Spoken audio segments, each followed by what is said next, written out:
Oh man, the situation just keeps on giving. So he was doing well. His wound is still open, but it's healing. It's closing slowly, and he's been pretty good without pain medication. He went off pain medication, I think, at the beginning of this week, and it's been, I guess, or maybe the end of last week. And he was in a bit of pain for a few days, but then he seemed to be managing. Yesterday, the day before, even the day before that, so the past 3 days or so, he's been really good and moving around the house. I've been giving him a bit more space to move around in, so rather than just keeping him in the bedroom, I've put all of his stuff, like food and litter and all of that, where he normally would have it. So his food's in the entrance of my apartment, the litter is in the bathroom. I've left the litter in the bedroom just in case. But he's got his regular spaces to move around in, so to speak, and he's been good. He's been moving around fine. And then yesterday morning, he got really desperate to leave the house. Like, he really wanted to leave the apartment and either get into the stairwell, which he likes to do just to change scenery, I think, or maybe he wanted to go outside, I don't know, but he was desperate and like meowing at the door. And then in the middle of that, I was trying to have lunch, and anyway, I opened the kitchen door to see what was going on, and he came sort of running at me, meowing, wanting, insisting to go out. But as soon as I opened the door, basically, as he came towards me, he went into this spasm, and he was howling-ish in pain and contorting and going into this odd spasm where his back hip, where his limb would have been, was moving in very unusual ways. And so I kind of grabbed him and laid him on the floor and calmed him, and he seemed okay, and he wanted cuddles, and he stretched, and he seemed otherwise okay. But the sound that he made when this happened was like severe pain.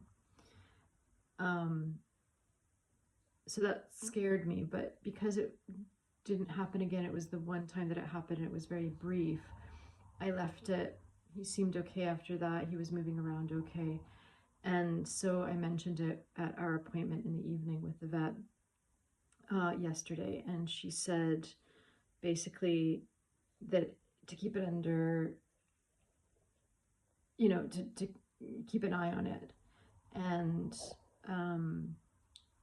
she said, they've done a lot of studies on phantom limb pain or phantom limb syndrome in animals, and it seems like they do have it. And she kind of smiled and she said, yeah, just keep an eye on it. And then this morning, during the night, I noticed that he wasn't sort of comfortable. He kept shifting a lot and he wasn't finding a position.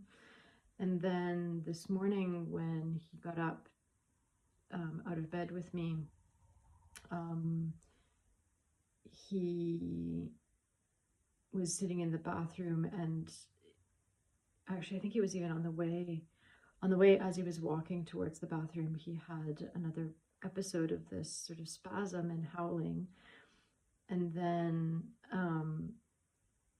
I luckily turned on my camera and stood a distance from him and asked him if he wanted food. And as he got up to come towards me to say that he did want food, he was meowing, showing me that he basically wanted food. anyway, as I called him, it happened again, and I'll put a video in. I think this is important that there's representation, because I can't find any videos on YouTube at all of a cat having these symptoms.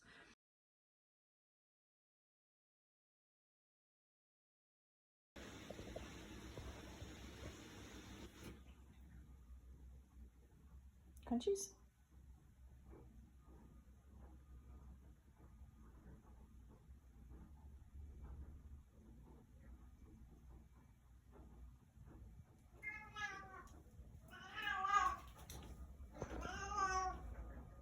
I have seen mention of something similar in a forum on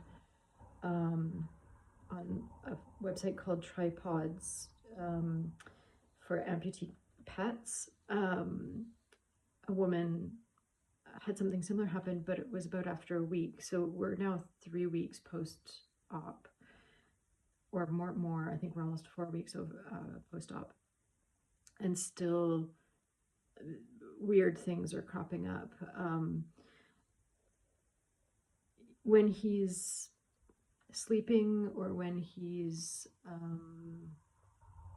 relaxing, he seems okay. It's more when he is walking. And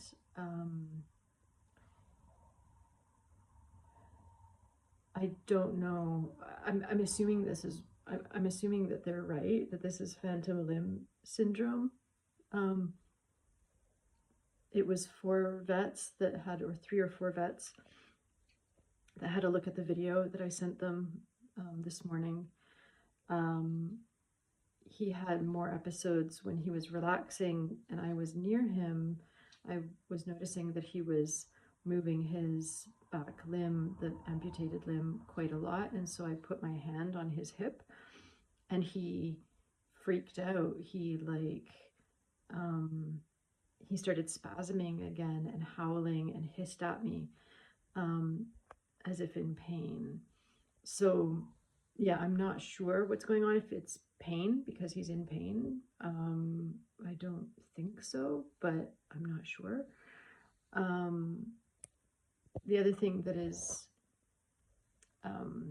concerning to me is that one of the things in the forum that I was reading is that sometimes this sort of thing can happen when the pets don't get enough pain medication for long enough after the operation. I wonder if this may have been an issue, because he did have pain medication for about a week.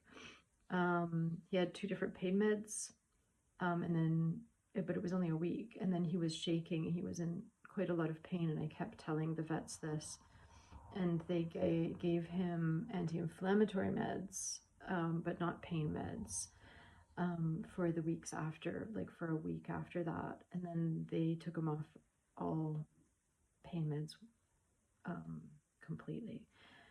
And one of the things that numerous people in the forum were mentioning is that often pets don't get enough pain medication and they should be on opioids for a couple weeks. And he didn't have opioids for a couple weeks. He had opioids for maybe a couple nights, I think. And that was it. And then he went on to a strong pain medication for about a week. And then after 5 days or something. And then after that, it was just anti-inflammatory meds. So I'm a little bit worried that this is what caused, or has caused this issue, but I could be wrong. Maybe it's just total fluke. Maybe it's just some cats have this issue and others don't. I'm not sure. In any case, I'm worried, obviously. And, you know, he was doing so well and things were going smoothly aside from the infection. We got the infection under control with the right medications. But yeah, it just seems to be like this never-ending slew of problems, and I'm wondering if this decision was the right one a lot of the time. So anyway, that's where we're at. I've been having a hard time updating. I've been busy, and so I need to edit these videos and get them out. So hopefully I'll be able to do that soon. But yeah, that's where we are.